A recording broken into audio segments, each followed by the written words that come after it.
I want you to think about a time that you were so embarrassed or you were humiliated. Okay? So I can tell you when I was, I don't even know how old I was. How old I was. I don't know, but I was playing softball somewhere at some point in time because I did a lot when I was growing up. But I was playing shortstop and there was a pop fly, so like a ball, it goes way high in the air, and I needed to catch it. Well, I was backing up to catch the ball, and in softball, you're not supposed to backpedal, okay? Because you're gonna trip and fall.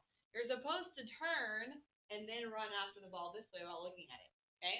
Well, I didn't, I guess, know that, or I hadn't learned that yet, and so I was backpedaling like this, and I tripped and fell flat on my butt in front of everyone, and the ball dropped, and the girl was safe.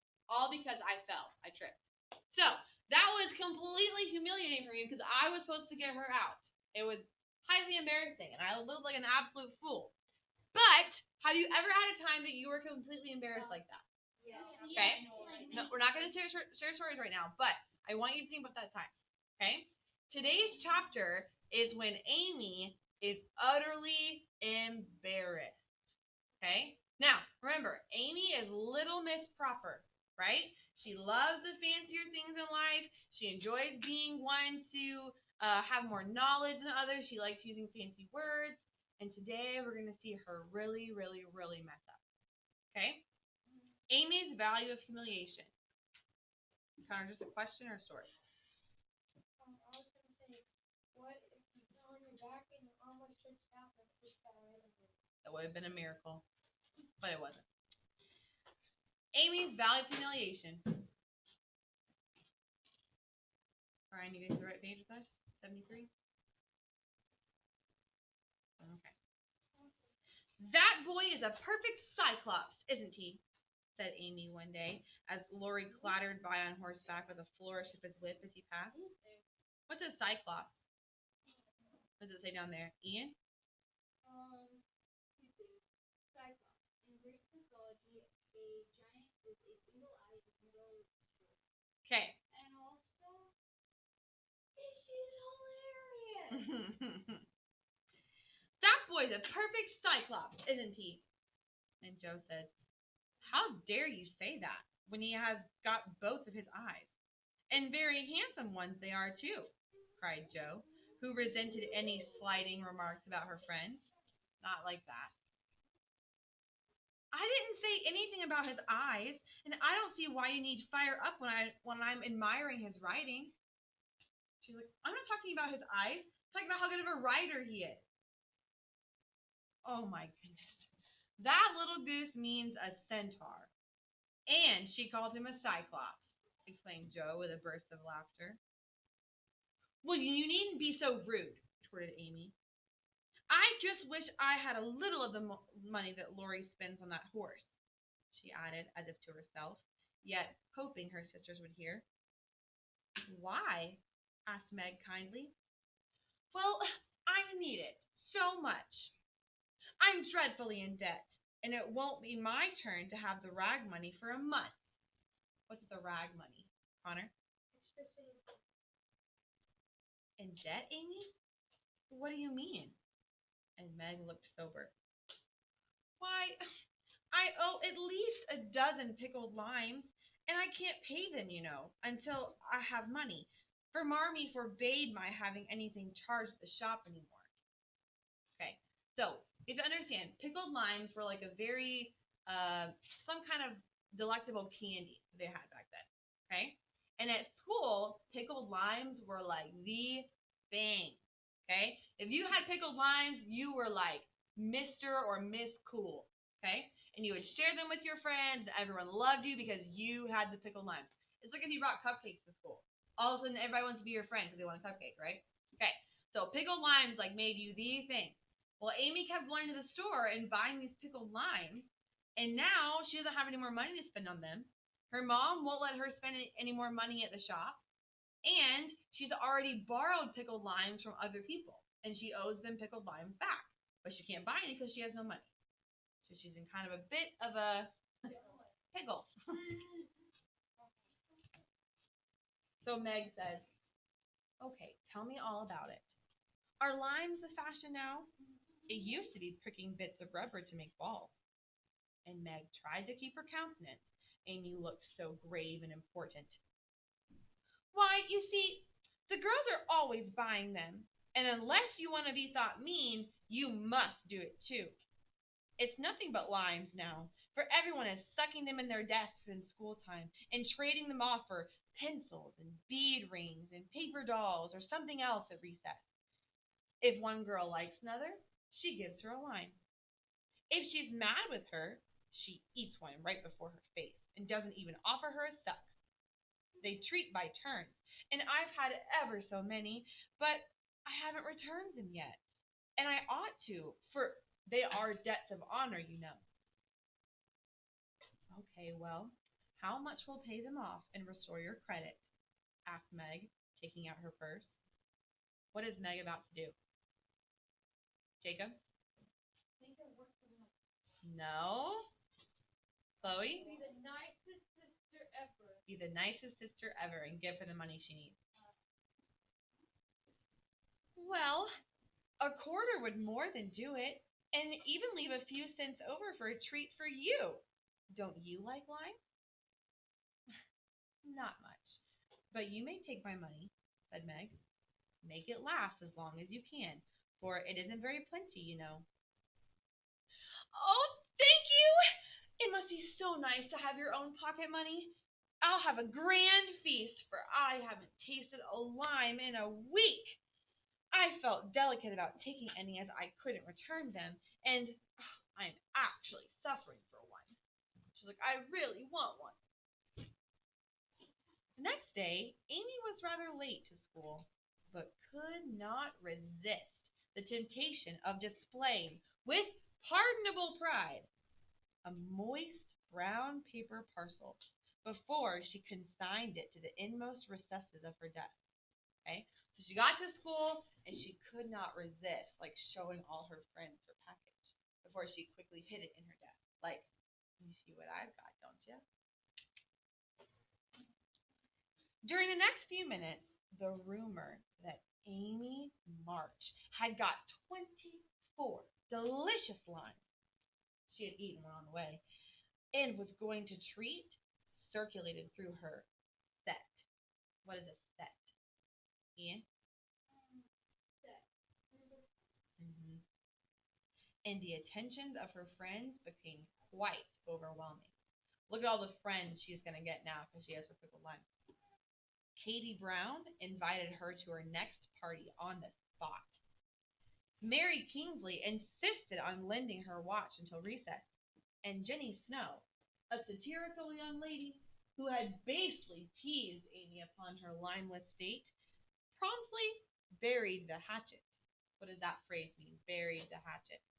Aiden? So basically, if they were fighting with each other at first, then Exactly. She made peace. She promptly buried the hatchet and offered to furnish answers to certain appalling sums. What are sums? Wyatt? math problem. Math problem. She's like, hey, we're friends again. Plus, I'll help you with your math if you give me a pickled lime. But Amy had not forgotten Miss Snow's cutting remarks about some persons whose nose were too flat to smell other people's limes, and suck-up people who were not too proud to ask for them. That was what this girl had said about Amy before. Okay, so 2 days ago, this girl was saying her nose is too flat to smell pickled limes, so she can't have any. Da, da, da. But today, all of a sudden, she wants to be her best friend, and Amy's like, no, I know what you're doing. So she instantly crushed that Snow Girl's hopes by saying, you needn't be so polite to me all of a sudden, for you won't get any. Oof. A distinguished person happened to visit the school that morning, and Amy's beautifully drawn maps received praise, causing Miss March to assume the airs of a studious young peacock. Okay, so someone very important had come to the school as a visitor that morning. Maybe the superintendent, maybe the principal, maybe the mayor of the town. But either way, he complimented Amy's drawings of her map. Remember, she's an artist, so So of course she had beautiful drawings and maps. Well, on top of having the pickled limes and now being complimented for her maps, Amy is like on top of the world. She just feels like the best person in school today. But alas, alas, pride goes before a fall, and the revengeful Snow turned the tables with disastrous success. So, this same girl that Amy had said, "You don't need to be so polite, I'm not going to give you any," she now said, "Well, I'll show her." And she's going to get her back. No sooner had this guest paid the usual stale compliments and bowed himself out than Jenny informed Mr. Davis, the teacher, that Amy March had pickled limes in her desk. Now, Mr. Davis, the teacher, had declared limes a contraband article. What's a contraband article? Oh, Chloe? a contraband article is Read the definition down there, and we'll explain it. contraband is prohibited from being imported or exported. Okay, so what does that mean about this item at school, Chloe? They're not allowed to have them. Oh, I thought, why does it even? Well, either way, yes. But they weren't allowed to bring them to school or leave school with them. That's what exporting and importing means. Correct. It's like when I say don't bring Pokemon cards and everyone still brings them. Or when we say don't bring Tech Deck, still bring them. Don't bring slime, still bring them. Beyblade, that was it like 2 years ago. All right. Anyways, moving on. Now, Mr. Davis had declared limes a contraband article and solemnly vowed to publicly ferule. Riley, what's that mean?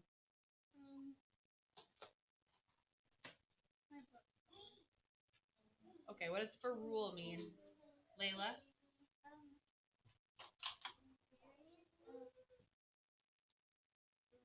Ferule, yeah.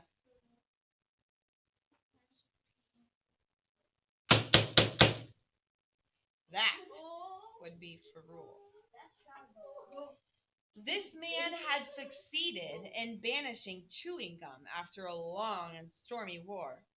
He had made a bonfire of forbidden novels and newspapers, and had put an end to a private post office, like a note passing thing, and done all that one man could do to keep 100 rebellious girls in order. Boys are trying enough to human patience, goodness knows, but girls are infinitely more so, especially to nervous gentlemen with tempers and no talent for teaching. Mr. Davis knew any quantity of Greek, Latin, algebra, and other ologies of all sorts, so he was called a fine teacher. But manners, morals, feelings, and examples were not considered of any particular importance. So he's a very knowledgeable man, knows a lot, but he's not a great teacher, especially not of girls. It was a most unfortunate moment for denouncing Amy, and Jenny knew it. Why is this an unfortunate moment to be calling someone out in class? Brooklyn?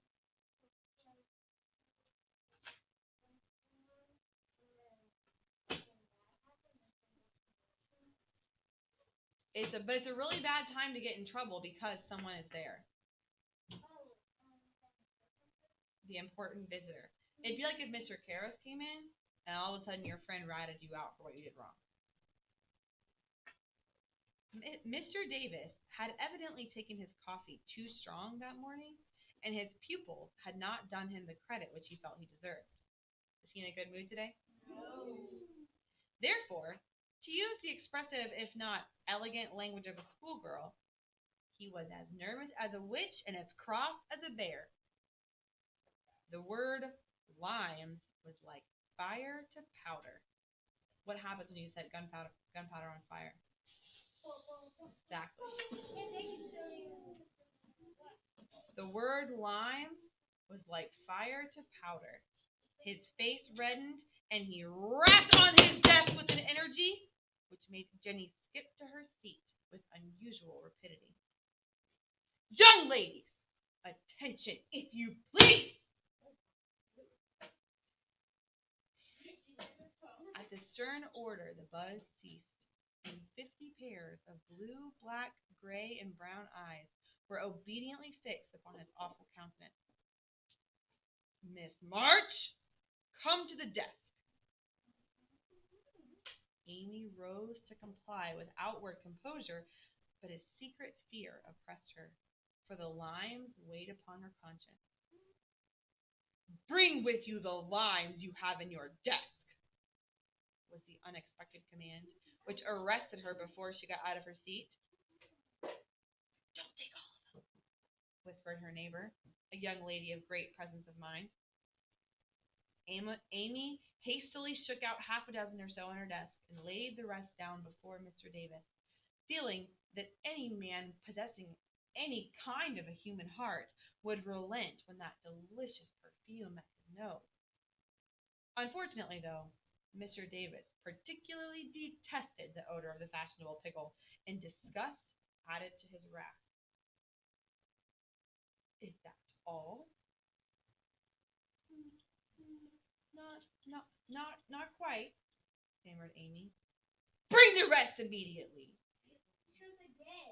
With a despairing glance at her friend, she obeyed. You are sure there are no more? I never lied, sir. So I see. Now, take these disgusting things 2 by 2 and throw them out the window. Can't you just go back around after school? Oh, just wait. There was a simultaneous sigh, which created quite a little gust as the last hope fled, and this treat was ravished from their longing lips. Scarlet with shame and anger, Amy went to and fro 6 dreadful times. So she had to walk to the desk, grab 2, throw them out. Grab 2, throw them out. As everyone's watching. Everyone. The entire school. Nope, he said 2 by 2. To make the embarrassment longer. And as each doomed couple, looking oh so plump and juicy, fell from her reluctant hands, a shout from the street completed the anguish of the girls, for it told them that their feast was being enjoyed by the little children who were their sworn foes. Who was eating up all the candy she was dropping out the window? Micah? The little kids who were out at recess. This was too much. All the girls flashed indignant glances at Mr. Davis, and one passionate lime lover burst into tears. As Amy returned from her last trip, Mr. Davis gave a ahem and said in his most impressive manner, Young ladies, you remember what I said to you a week ago?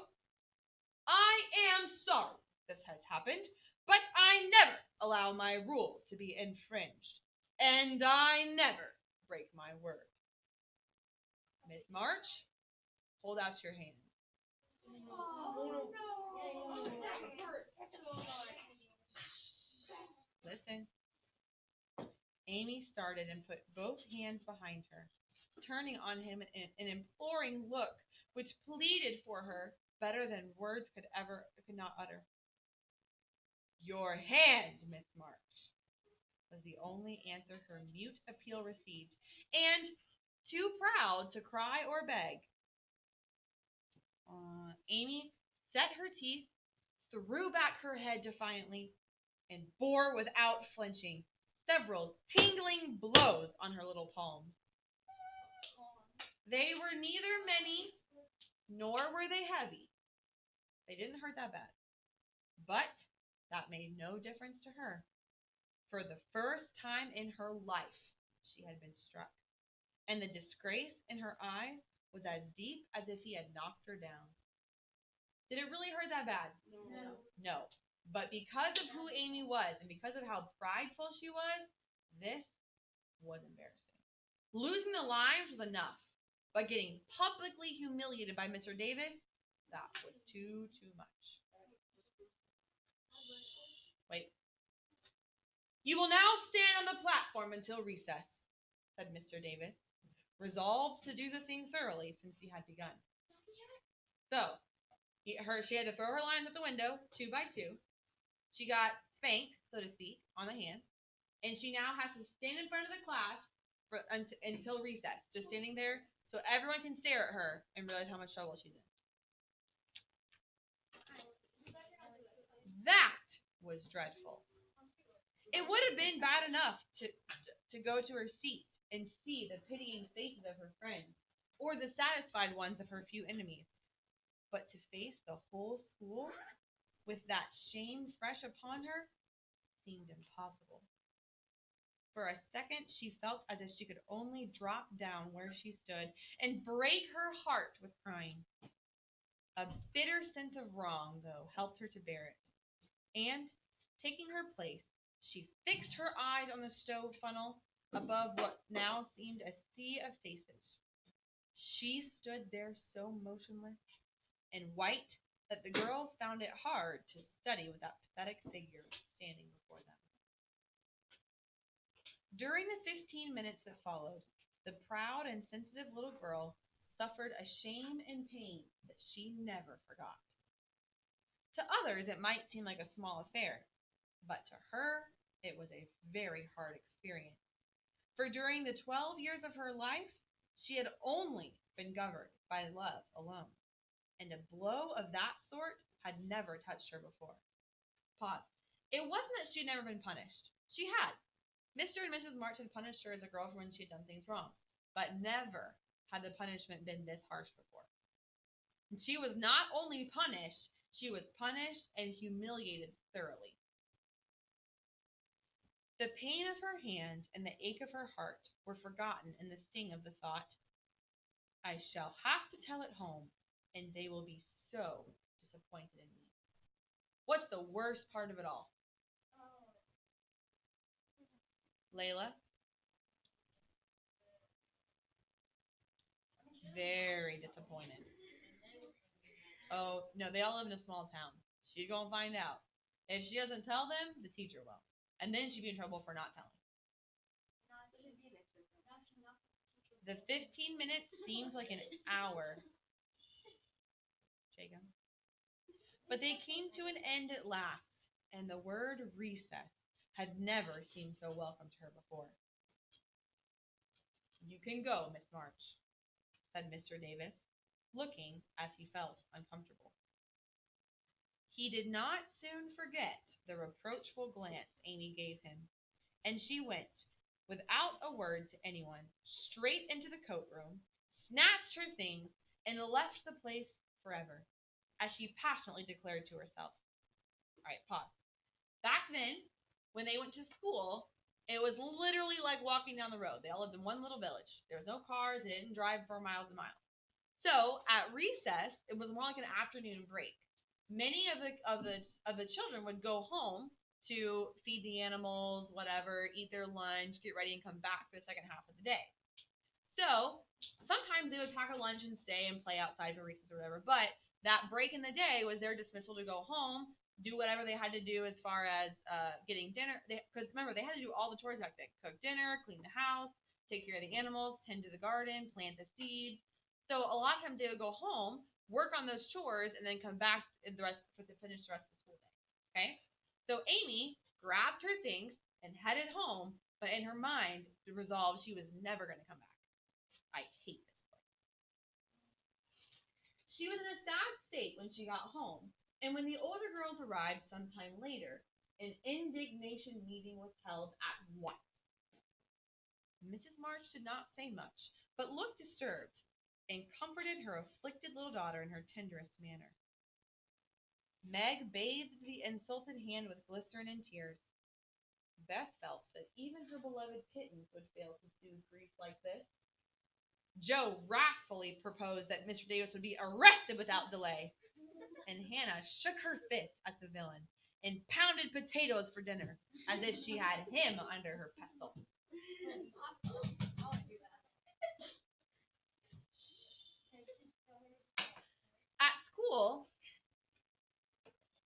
At school, no notice was taken of Amy's flight, except by her mates, but the sharp-eyed girls discovered that Mr. Davis was quite friendly in the afternoon, and also unusually nervous. What is he nervous about? Let's see. Just before school closed, Joe appeared, wearing a grim expression as she stalked up to the desk and delivered a letter from Miss March. Oh, from her mother. I can imagine her walking up and going. And walking out.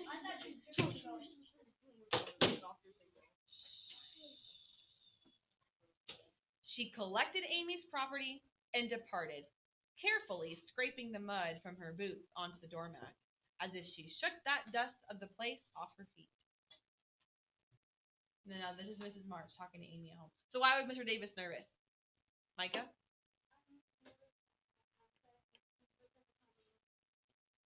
Yeah. He thought, okay, maybe I went a little too far. Maybe that was a little too harsh for Pickled Wine. And he definitely thought he was going to hear about it. Excuse me. So this is Mrs. March. Yes, you can have a vacation from school, but I still want you to study a little every day with Beth, said Mrs. March that evening. I do not approve of corporal punishment, especially for girls. I dislike Mr. Davis's manner of teaching, and I don't think the girls you associate with are doing you any good. But I shall ask your father's advice before I send you anywhere else. Does Mrs. March agree with the punishment she received? No, but look what she says. Oh, that's good. I wish all the girls would leave and spoil his old school. It's perfectly maddening to think of those lovely lines, sighed Amy. And her mom said, I am not sorry that you lost them, for you broke the rules, and you deserved some punishment for disobedience, was the severe reply, which rather disappointed the young lady, who expected nothing but sympathy.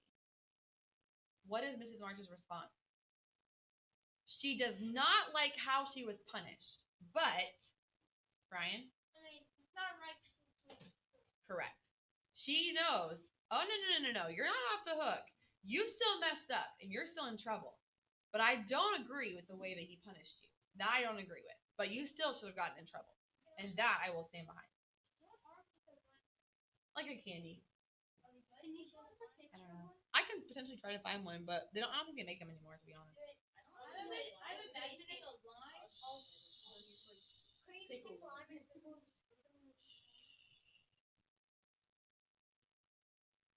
Do you mean that you are glad I was disgraced before the whole school? Cried Amy. I should not have chosen that way of mending a fault, replied her mother. But I'm not sure that it won't do you more good than a milder method. You are getting to be rather conceited, my dear. What does conceited mean? Brooklyn? Arrogant. Prideful. You're getting a little too big for your britches, as my mother would say. My dear, and it is quite time that you set about correcting it.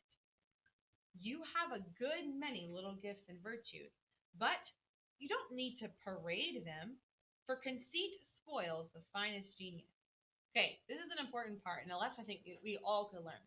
She says, Amy, you have many talents, and you are good at many, many things.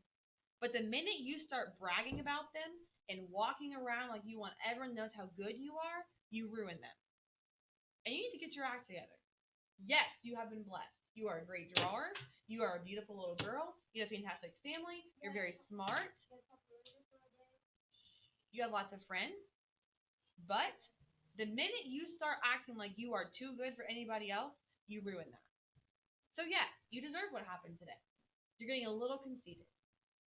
Okay? I always think about it like, raise your hand if you know the basketball player Steph Curry. Okay. Part of the reason Steph Curry is so loved by everyone is because he is humble about his skill. Okay? He's one of the best basketball players out there. But he doesn't walk around claiming that he's the best. He doesn't walk around talking about how bad everybody else is. He doesn't walk around talking about his accomplishments and wanting you to compliment him, talk about how awesome he is. That's why everyone loves him. Nobody likes someone who is good at something who walks around talking about it. It ruins it. No one cares. Okay? And that's what Amy is having to learn. Yes.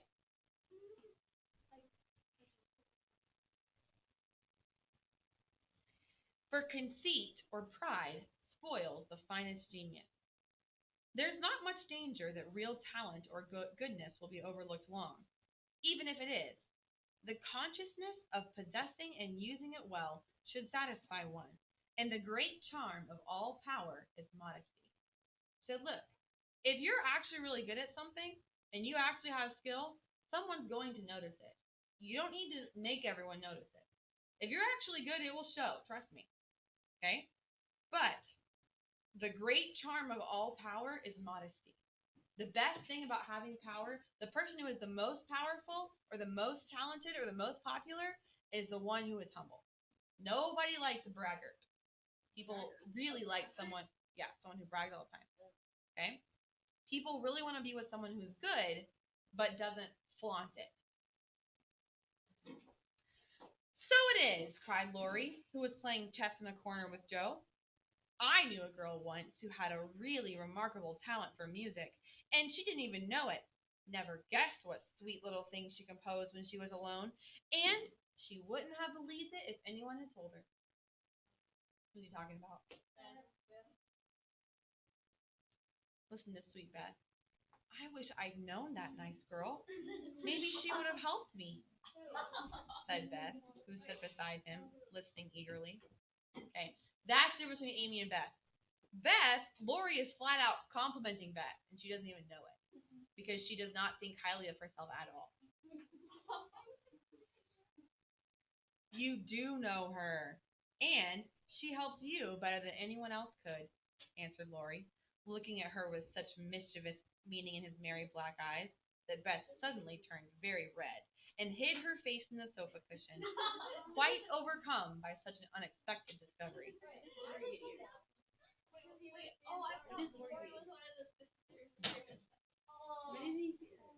He's been there the whole time. He comes over and hangs out all the time. Joe let Lori win the game to pay for that praise of her little Beth, who could not be prevailed upon to play for them after her compliment. She was like, "No, I'm not playing." "Please, Beth, you're so good." No. So Lori did his best and sang delightfully, being in a particularly lively humor, for to the Marches he seldom showed the moody side of his character. When he was gone, Amy, who had been pensive — what does pensive mean? This is a cool part too. Look what she learns. What's pensive, Micah? Amy, who had been pensive all evening, said suddenly, as if busy over some new idea, "Is Laurie an accomplished boy?" "Oh, yes. He has had an excellent education, and he has a lot of talent. He will make a fine man if he's not spoiled," replied her mother. "And he isn't conceited, is he?" asked Amy. "Oh, no, not in the least. That is why he's so charming, and we all like him so much." "I see. It's nice to have accomplishments and be elegant, but not to show off or get perked up," said Amy thoughtfully. "These things are always seen and felt in a person's manner and conversation, if modestly used, but it's not necessary to display them," said Mrs. March. "Any more than it's proper to wear all your bonnets and gowns and ribbons at once, so that folks may know you've got them," added Joe, and the lecture ended in a laugh. Okay, hold on. This is what Joe said. Because Mrs. March says, yes, it's nice. It's great to have all these talents and all these wonderful gifts, but it's not great to show them off all the time. And Joe says, yeah, like if you have all these fancy clothes and you want to wear them all at one time just so everyone can see them. What? Okay, Joe, thanks. Thanks. What? Yeah, thanks. Just think how ridiculous that would be. If you have 3 really nice pairs of shoes, you want to wear them all at one time so everyone can see them. They look ridiculous. Oh, no, you put them on your head, too. Okay? So, that is Amy's lesson in pridefulness and conceit. And it serves her well, you'll see.